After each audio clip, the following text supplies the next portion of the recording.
Mga kabrigada enrollees naman sa Tenement Elementary School, inaasahang aabot ng mahigit sa 8,000 ngayong balik eskwela 2025. Brigada Ann Cortez, ibrigada mo. Brigada Live Report.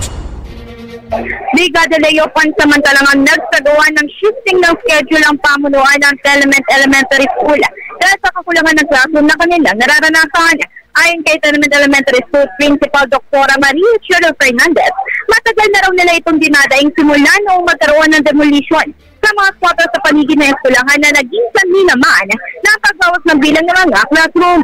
Kwento ni Fernandez, kung dati kaya nila mag-accommodate ng 9,000 estudyante, ngayon ay hirap na silang gawin ito bilang kulang sila na 50 sinadaralan.